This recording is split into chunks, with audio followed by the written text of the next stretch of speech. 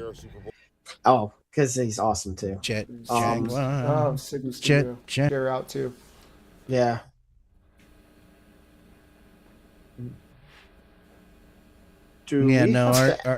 Our how's it looking? It's not on YouTube. Good. It's fine. Oh, it just that's the delay. It's not great. I mean, it's still recording, so keep going. But I think we're gonna lose this. Okay. Actually, but anyway, that Wolverine looks cool. But now it says we're back again. I don't know what the fuck is going on. I don't know what to do.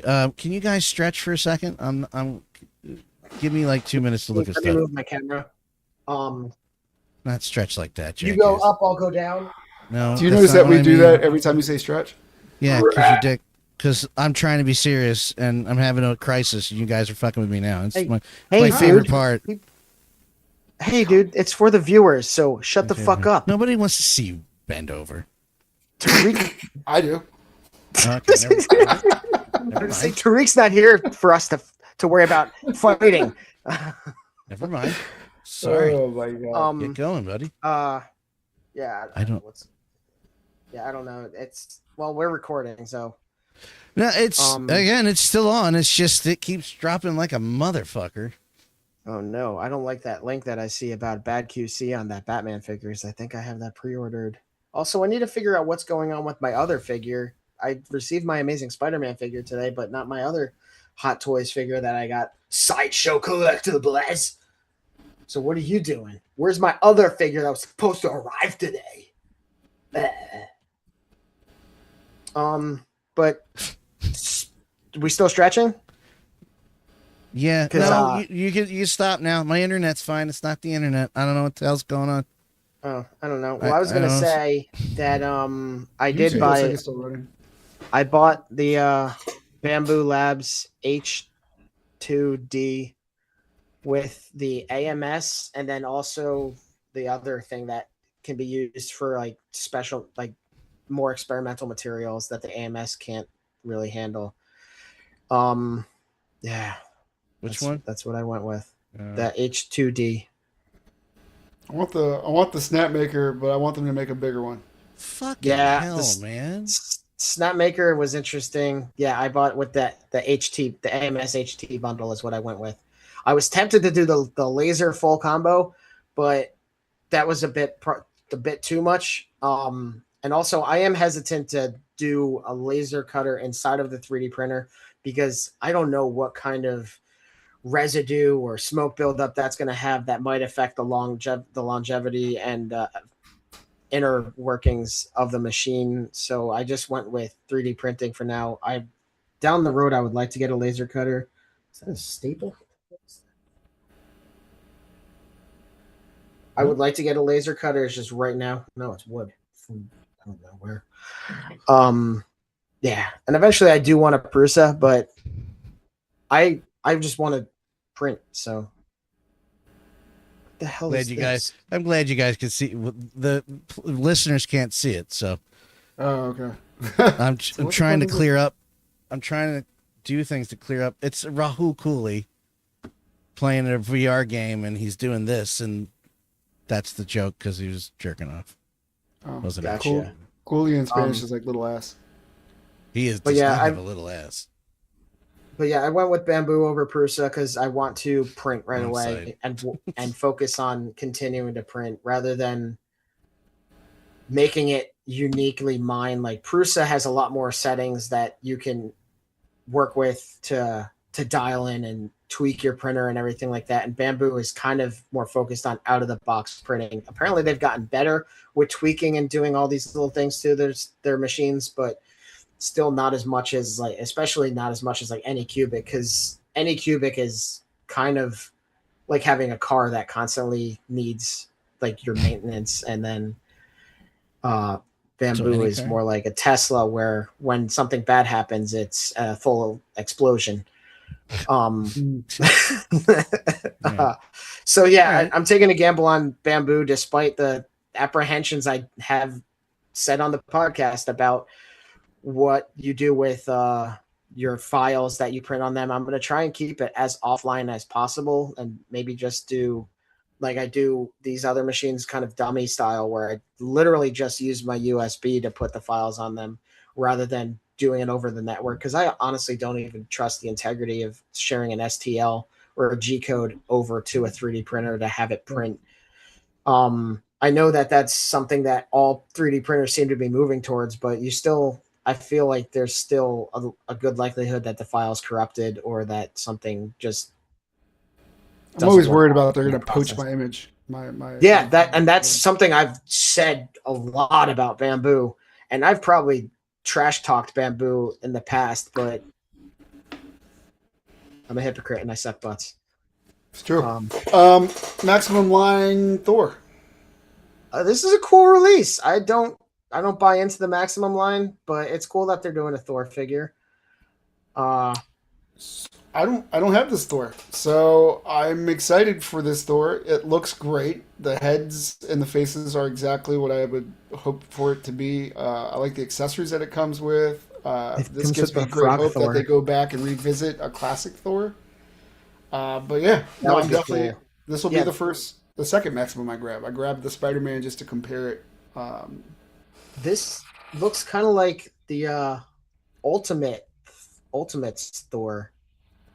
Like from the comics, I think. I might be wrong. But yeah, it would be cool if they did like a more like with the winged helmet. I don't think it's called a helmet, but that almost like the Mafex Thor that came out, like that classic Thor look. It would be really cool to see that done in the Maximum line. But this also looks good. That's what I said. They did their anniversary Thor 2 years ago, and that was actually a really good Thor. Very classic, but this gives me hope for them revisiting that. So I will buy this, and I will buy the other one. You know what they call it when you play 40K in Asgard? Thor hammer. Oh boy!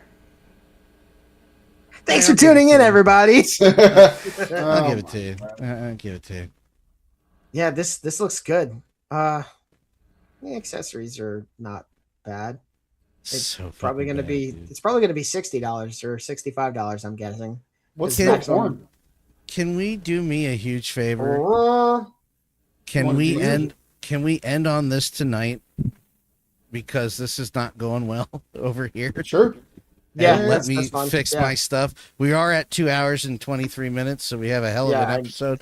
It's been a long one. So let's do I don't know. Do we want to do one more, or is there something I really wanted to talk about this week, or you guys did? Here, we'll end. Honestly, I think we should save all the Toy Fair stuff for next week, like a whole. That sounds cool. Can we talk about? Go ahead. Shit. It's Your fine. expired warranty on your car? It better not be. I already extended it, sucker. Yeah, I'm shut down save and I'm going to bed. Yeah, I don't think any. I mentioned the God of War trilogy that they're redoing. Oh yeah, we'll go over that more next week. But yeah, they also announced Castlevania, another Castlevania. Wow, Interesting. It looks really cool, and my gauge for WrestleMania is WrestleMania for Castlevania is Kelly, because huge Castlevania nerd. Huge. And she did not know it was coming. And when I pressed play and she heard the name Trevor Belmont, she went, oh. So I was like, okay. Nice. Also, real quick, I do want to mention before I forget, Cartoon Network, a bunch of shows from Cartoon Network are going to be going on to Tubi, which is a free streaming service. There's ads in Tubi, but honestly, there's so many hidden gems in Tubi. Yeah. But yeah, Socks actually told me that. And I said, oh, I'm going to have to mention that. Really? Wow. Yeah. No, Tubi is... wow. Wow. Tubi's pretty cool. Tubi's all right. No, I was laughing because I actually, it's funny you mentioned that. I watched 2 different things on Tubi last night, and I was like, Tubi has this movie? Like, yeah, dude, it's crazy. So, March 1st, apparently, as of March 1st, Animaniacs, Ben 10, classic, Codename Kids Next Door, Courage the Cowardly Dog, Foster Home for Imaginary Friends, The Powerpuff Girls, Foster's favorite thing, Teen Titans from 2003, awesome. The Batman Brave and the Bold, Justice League, Ed, Ed and Eddie, and Dexter's Laboratory. They're all going to be on Tasmania. When did you say the date was? March 1st. Oh shit! I've been talking to my son about. He watched this movie called If, which stands for Imaginary Friend. It was produced by John Krasinski, started Ryan Reynolds. Yeah, Ryan Reynolds. Yep. It was basically about imaginary friends and like daycare kind of bullshit and trying to get them back with their original owners, or finding new homes for them. And I was like, oh, this is Foster's. So I wanted to show Grayson the show because he really likes the movie, but you have to pay for it on Prime or you couldn't find it anywhere else. I was like, this is horseshit. So to hear it's coming on TV, that's fantastic. Thank you for making me a good dad again, guys. Does anybody remember Tasmania? Yeah. Cool glass of OJ. I can't. The dad was Don Ho. Hey, Taz, what's going on? Just enjoying a cool glass of OJ. Just enjoying a cool glass of OJ. Because Don Ho was always drinking on stage. Like, just in the middle of the show, he'd pick up a phone and order a drink, and the waiter or waitress would bring the drink on stage. And his microphone was that big, old-fashioned drive-through mic, like, tiny bubble. Love that cartoon, man. It used to air Tasmania, Sonic the Hedgehog, starring Steve Urkel, and Extreme Ghostbusters. That was the block for about a year. That was not a reference thing. That's actually something that happened. And now our internet connection is back to normal. Thank you, Jaleel White, for getting me into chili dogs. That's it. Jaleel White. I couldn't remember his name. Also, super nice guy. Super nice guy and very into cannabis. So he's awesome. Well, are we calling more it? of a Stefan. Oh yeah, sure. I mean, it's up to you guys because I think we're okay now. But as soon as it feels like one of those nights that even though it says it's okay, it's probably as soon as I say it's okay, fuck up again. I'm gonna be selfishly honest with you guys. I made rice and peas and jerk chicken. Why are you jerking into homemade your chicken? I don't care what you made, Pete. What's the point of that story? It was done at 6:55, and then we had the podcast, wants. which is I know why exactly I was what he means. I was kidding. Stop. I knew what he wanted. I know what he wants. Yeah, so we're just gonna call. Yeah, it. that's fine. It. Once you start sharing stuff, it's gonna be like, got you, sucker. Yeah, I'm gonna. Well, I got a bunch of stuff to sign off with. Oh, Pete, how did you look at the file yet? I have not looked at the file yet. I'll show you pictures on what I was working on today, but I was also putting rubber mat down in the garage all fucking day. How about we just do that next week too? You want me to look at the file live? No, what you were about to sign off with, but I think it makes more sense to show our stuff at the beginning. Oh, no. I was going to talk about. Never mind. What you were working on today? No, not at all. It's just I have a lot of sign off stuff for Tarik to go over. That's all. Oh, whoa. Cool. So if we're wrapping it, Yeah, we can wrap it. would like to thank Tarik so much for joining us tonight. That's TDJ Comics. I messed it up earlier, so I apologize. If you want to hear more of our thoughts, tune in Sundays at 7 p.m. live on YouTube. Art of TDJ on all socials. That Kickstarter is Atlas, Edge of Rebellion, numbers 3 through 4. Please support. There's 2 weeks left. Please. I feel like what he's asking for is very reasonable, and he's got so much cool shit. Challenge coins, cards, bookmarks, trade paperbacks, foil covers, you name it, and you get PDF versions of those comics as well if you're not interested in. Yeah, that's I love that he offers them digitally, because that's like storing like I have the physical ones and I'm getting the physical issues of 3 and 4, but it's nice because I was able to get them for you and email them over to you. I just ordered the trade, so I did support the Kickstarter. So head to shadowmoses112.com to add our accessories to your collection, or slide to Instagram to see the current projects we're working on. Hopefully the return of the vinyl printer this weekend. Hopefully. Also, yeah, that's it. No, I was gonna say something, but I would regret it if I said it. All right, guys. Well, good night. Thank you. Good night, everybody. Next Have Sunday. a good week. Bye. Yeah. Bye. So long.